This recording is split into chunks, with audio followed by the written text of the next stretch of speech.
नमस्कार फ्रेंड, मैं हूं चंदन पटेल और देखिए मैं बात करने जा रहा हूं मिंडा इंडस्ट्री के ऊपर। आप यहां पे देख सकते हैं आज ये लगभग 6 रुपये 70 पैसे की तेज़ी है और यहां पे अगर हम परसेंटेज की बात करें तो 0.92% की तेज़ी है। ये बीते हुए कल मतलब 23 जून की ये, ठीक है, और तेज़ी है। और थोड़ा सा अगर मैं नीचे जाऊं तो आपको मैं दिखाना चाहता हूँ कुछ technical chart, share holding pattern, इस स्टॉक में कितनी भयंकर तेज़ी आगे बन सकती है, वो सब मैं चीज़ें आपको दिखाना चाहूँगा। देखिए जो ये स्टॉक की क्वालिटी है ये गुड क्वालिटी है। आप यहाँ पे देखें स्टॉक की जो क्वालिटी है वो गुड क्वालिटी है। ये भी देखिए आपको एट्रैक्टिव लेवल पे मिल रहा है। आप तो ये अगर स्टॉक मार्केट में अगर आप इन्वेस्ट करते हैं तो ये आपको जानना बहुत ही ज़रूरी होगा कि जितने नीचे लेवल पे हम खरीदेंगे उतने हायर लेवल पे जाने की ये स्टॉक कोशिश करता है। अगर कोई भी स्टॉक अगर हम वेरी एट्रैक्टिव लेवल पे खरीदते हैं तो हमें ज़्यादा मोटा पैसा मिलता है, मतलब हमें ज़्यादा प्रॉफिट होता है। अगर हम एट्रैक्टिव लेवल पे खरीदते हैं तो वेरी एट्रैक्टिव लेवल से थोड़ा सा कम मिलता है।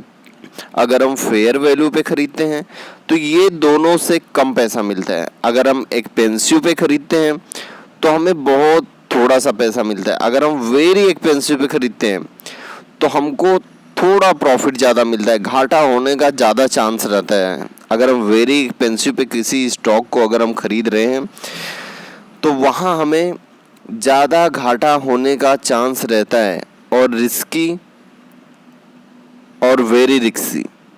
अगर रिस्की और वेरी रिस्की पे अगर आप खरीदते हैं तो आपको और भी ज़्यादा घाटा होने का चांस रहता है। तो अभी देखिए आपको ये स्टॉक एक बहुत ही अच्छे लेवल पे मिल रहा है, एट्रैक्टिव लेवल पे। तो धीरे धीरे करके या जैसे भी आपको माल उठाना है आप यहाँ पे माल उठा सकते हैं। अगर आप यहाँ पे माल उठा रहे हैं, थोड़ा सा वक्त इस स्टॉक को देंगे तो आपको एक आपके पोर्टफोलियो में अच्छा प्रॉफिट मिलेगा। आप समझ रहे हैं मेरी बात? ये सारी चीज़ें आपको ध्यान में रखनी चाहिए और इसी के हिसाब से आपको स्टॉक का चुनाव करना चाहिए। देखिए इस स्टॉक की जो क्वालिटी है वो भी गुड क्वालिटी है, मतलब बहुत ही बढ़िया स्टॉक है।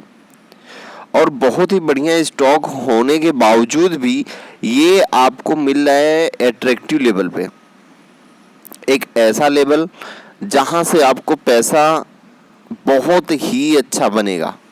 तो आपको ऐसे ही लेवल पे गुड क्वालिटी स्टॉक देखने चाहिए और उसको दबोच लेना चाहिए।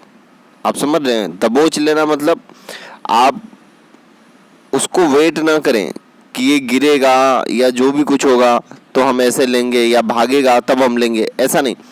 आप धीरे धीरे धीरे धीरे धीरे धीरे करके स्टॉक को जितना आपको खरीदना हो आप उतना खरीद सकते हैं। जितना मतलब कि अगर आपका 1 लाख का पोर्टफोलियो है, ठीक है, अगर आपका 1 लाख का पोर्टफोलियो है तो 5 से 10 हज़ार रुपये इस स्टॉक में आप लगा दें। आप मेरी बात समझ रहे हैं? कभी भी 100% किसी भी स्टॉक में लगा के रिस्क नहीं लेना चाहिए। हमेशा अपना पोर्टफोलियो डाइवर्सिफाई करना चाहिए। हमेशा ये चीज़ें अगर आप ध्यान में रखेंगे तो ही आप एक स्टॉक मार्केट के सफल निवेशक बन पाएंगे। अन्यथा आप हमेशा पैसे लूज करेंगे, पैसे कभी भी बना नहीं पाएंगे। स्टॉक मार्केट अगर बहुत पैसा बनाना भी जानता है तो पैसा लूटना भी जानता है, ठीक है। अगर आप इसमें पेशेंस रख के काम करेंगे तो आपको बहुत मज़ा आएगा, बहुत पैसा मिलेगा। आज कोई भी एक अच्छी स्टॉक एट्रैक्टिव लेवल या वेरी एट्रैक्टिव लेवल पे आप खरीद लिए, गारंटी के साथ मैं बोलता हूं कि 3 से 4 से 5 महीने में आपको लगभग 20% से एबव का प्रॉफिट मिलेगा। बहुत तो ऐसे स्टॉक होते हैं, मैंने खुद ही ऐसा खरीदा है, बहुत ही ऐसे स्टॉक होते हैं जो कि आपको 100% से एबव का रिटर्न दे देते हैं 4 से 5 महीने में। क्योंकि अगर आपको अगर विश्वास हो तो आप पिछली वीडियो में जाके आप देख लीजिए, मैंने कई ऐसी वीडियो बनाए हैं। सारेगामा हो गया पहला स्टॉक, लक्स हो गया, ठीक है, किलपेस्ट हो गया, अभी जल्दी हाल फिलहाल में उसके पीछे मैं कितना पढ़ा, कितना वीडियो डाला। आपको मैं यही बताना चाहता हूँ कि आप वहाँ पर जब मेरी वीडियो फर्स्ट देखेंगे ना उसकी, तो आपको वेरी एट्रैक्टिव लेवल पे मिलेगा। और अभी आज लगभग फेयर वैल्यू पे मिला है, जो कि पैसा वहाँ से 2.5 गुना कर दिया है। तो आप समझ जाइए 2.5 गुना पैसा कर दिया है मात्र 3 से 4 महीने में। तो आप इस तरीके से स्टॉक में चुनाव करें और वहाँ पे इन्वेस्ट करें। और चलिए मैं इस स्टॉक के बारे में और मैं बताना चाहता हूँ। देखिए मैं आपको बोल रहा हूँ तो ठीक है, आप मेरी बात पे विश्वास करें या ना करें, खरीदें ना खरीदें, मेरे को कोई फ़र्क नहीं पड़ता है। लेकिन यहाँ पे जो एनालिस्ट हैं, कम से कम उनकी तो बात रख लीजिए। भाई मैं अगर आपको ऐसा लग रहा है कि मैं ऐसे बोल रहा हूँ, ठीक है, मिलेगा कि नहीं मिलेगा पैसा, तो कोई बात नहीं, आप मेरी बात को मत लीजिए, आप मेरी बात ना मानिए। लेकिन यहाँ पे जो एनालिस्ट हैं, मार्केट्स मोजो बहुत ही बड़ा प्लेटफॉर्म है, उसके जो एनालिस्ट है यहाँ पे, उसके नहीं मतलब जो मार्केट के एनालिस्ट हैं, यहाँ पे 34 एनालिस्ट यहाँ पे खरीदारी की राय दे रहे हैं। किसकी वेबसाइट पे? मार्केट्स मोजो की वेबसाइट पे। तो केवल 2 एनालिस्ट ऐसे हैं कि खरीदारी की नहीं राय दे रहे हैं। तो टोटल अगर हम माइनस करें तो 32 एनालिस्ट ऐसे हैं कि यहाँ पे ये देखिए, ये 34 में से अगर मैं 2 घटाऊंगा तो 32 ही आता है। तो हमेशा ये जो मत है, ये मतलब लोगों का मत है कि भाई खरीदना चाहिए, ठीक है। तो मैं हमेशा इन्हीं लोगों के साथ ही जाना चाहूँगा। बहुमत, आपने सुना ही होगा कि हमेशा बहुमत के साथ जाना चाहिए। अगर आप हमेशा बहुमत के साथ जाएंगे तो ही आपकी जीत होगी, ये सबको पता है, ठीक है। तो हमेशा बहुमत के ही साथ रहना चाहिए। तो यहाँ पे देखिए जो 32 एनालिस्ट हैं, उन्होंने यहाँ पे खरीदारी की राय दी है। तो कुछ ना सोच समझ के उन्होंने तो खरीदारी की राय दी होगी। चलिए, आप इस स्टॉक पे आपकी नज़र बनी रहनी चाहिए, भले से आप खरीदिए न खरीदिए, लेकिन ये स्टॉक आपके वॉच लिस्ट में होना ही चाहिए। देखिए कुछ ऐसे इन्वेस्टर हैं कि ठीक है भाई, उनको अभी नहीं खरीदना है, जब नेक्स्ट मंथ का पैसा आ जाएगा तब मेरे को ख़रीदना है। बहुत लोग ऐसे होते हैं सैलरी बेसिस पे, या अदर कोई उनका काम रहता है, या फंडिंग कहीं अटकी रहती है। तो कोई बात नहीं, आप अभी मत खरीदिए। अगर आपके पास पैसा नहीं है तो आप अभी मत खरीदिए, आप वॉच लिस्ट में लगाइए। मैं आज करीब 8-10 वीडियो ऐसे स्टॉक पे बनाऊंगा जो आपको लगभग अट्रैक्टिव, वेरी अट्रैक्टिव लेवल पे आपको मिलेगी, ठीक है। तो वो सब स्टॉक को आप एक वॉच लिस्ट में लगाइए, और वहाँ पे आप जब भी आपके पास पैसा आ जाए तब आप देखिए कि आपको किस स्टॉक में खरीदारी करनी चाहिए, तो आप वहाँ पे खरीदारी कर सकते हैं, ठीक है। लेकिन वॉच लिस्ट लगाना बहुत ही ज़रूरी होता है, ताकि आप किसी भी स्टॉक को मिस ना कर सकें। बोलते हैं ना कि अगर कोई चीज़ ध्यान ना रहे, या तो डायरी में नोट कर लो, या तो अगर आप कहीं कंप्यूटर पे बैठे हो तो वहाँ पे एक नोट लगा दो, या अगर वहाँ पे नहीं तो आपके घर में फ्रिज वगैरह जहाँ भी आप नोट्स लगाते होंगे वहाँ पे एक नोट लगा दो, ताकि आपका वहाँ पे ध्यान रहे, ठीक है। तो वैसे ही वॉच लिस्ट में आप इसको ऐड करेंगे तो आपको जब भी आपके पास अमाउंट रहेगा तब आप वहाँ पे ख़रीदारी कर सकते हैं। देखिए रिटर्न प्रोफाइल की अगर हम बात करें तो रिटर्न प्रोफाइल पे जान लेना बहुत ही ज़रूरी होता है, क्योंकि अगर हम किसी स्टॉक में इन्वेस्ट कर रहे हैं तो वो पैसा कितना दे रहा है, मतलब भाई अगर हम किसी स्टॉक में इन्वेस्ट कर रहे हैं तो वो रिटर्न कितना दे रहा है, वो भी चीज़ें तो देखना जरूरी है।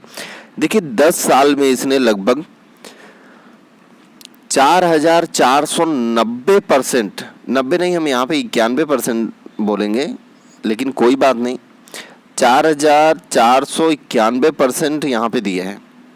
अगर हम 5 साल की बात करें तो 857% का रिटर्न है। अगर हम 4 महीने की बात करें तो 197% का रिटर्न है।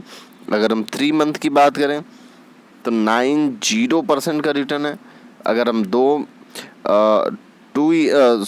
ईयर की बात करें तो 151% का रिटर्न है, मतलब पैसा 1.5 गुने से ज़्यादा।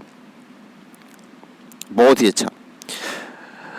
1.5 गुने क्या, अगर आप अपना भी मिलाएंगे तो 2.5 गुना हो गया ना, ठीक है, कोई बात नहीं। अगर हम यहाँ पे 1 ईयर की बात करें, सेम वही सिचुएशन। अगर हम एयरटेल डेट का मतलब हो गया 2021, 1 जनवरी 2021, ठीक है, ये हो गया आपका एयरटेल डेट। एयरटेल डेट पे आपको यहाँ पे जो एयरटेल डेट है, आप यहाँ से ये जैसे ही डेट चेंज होती है ना, वैसे ही सेम टू सेम ये भी चेंज होते जाता है, ठीक है, तो बढ़ते जाता है, परसेंटेज भी चेंज होते रहता है। अगर हम 6 मंथ की बात करें तो लगभग 50% का रिटर्न है। 3 मंथ की बात करें 37%, 1 मंथ में 14%, 1 वीक में 2%, 1 डे में 0.92%। देखिए ये सब तो मैंने आपको बता दिया, और पैसा लगाना ना लगाना वो आपकी मर्जी है। मैंने आपको सब कुछ डिटेल बता दी। और इसके ऊपर देखिए मैं शेयर होल्डिंग पैटर्न के ऊपर भी बताना चाहूँगा आपको। शेयर होल्डिंग पैटर्न भी जान लेना आपको बहुत ही ज़रूरी है। चलिए यहाँ पे जानते हैं। शेयर होल्डिंग पैटर्न भी बहुत ही बढ़िया है, आप देख पा रहे होंगे, बहुत ही ज़बरदस्त शेयर होल्डिंग पैटर्न है। यहाँ पे देखिए, non institutional investor 10.27%, FIIs 8.95%, insurance 0.48%, mutual fund 10.45%। Promoter की होल्डिंग बहुत ही लाजवाब है, लगभग 69.85% की होल्डिंग है यहाँ पे प्रमोटर की, जो कि बहुत ही बढ़िया है। यहाँ पे देखिए प्रमोटर ने थोड़ा सी अपनी होल्डिंग घटाई है, लेकिन कोई बात नहीं है, उन्होंने किसी कारण या किसी वजह से वहाँ पे होल्डिंग घटाई होगी, या उन्होंने भी प्रॉफिट बुकिंग किया होगा। अगर हम यहाँ पे म्यूचुअल फंड, यहाँ पे एफआईज की बात करें तो थोड़ा उन्होंने प्रॉफिट बुक किया है, लेकिन वहीं पे आप देख लें म्यूचुअल फंड ने माल उठाया है, इंश्योरेंस ने भी माल उठाया है थोड़ा सा, और नॉन इंस्टीट्यूशनल इन्वेस्टर ने भी माल उठाया है, ठीक है। तो ये सारी चीज़ें मैंने आपको बता दी। अभी आपको एक बहुत ही अच्छे लेवल पे मिल रहा है, तो आपको माल धीरे धीरे धीरे धीरे करके दबोच लेना चाहिए, ये मेरी राय है। और मेरी राय के साथ साथ जो एनालिस्ट हैं, लगभग 34 एनालिस्ट हैं, उनकी भी राय है। तो ये चीज़ें आपको ध्यान में रख के इन्वेस्ट करना चाहिए। Okay, thank you friend.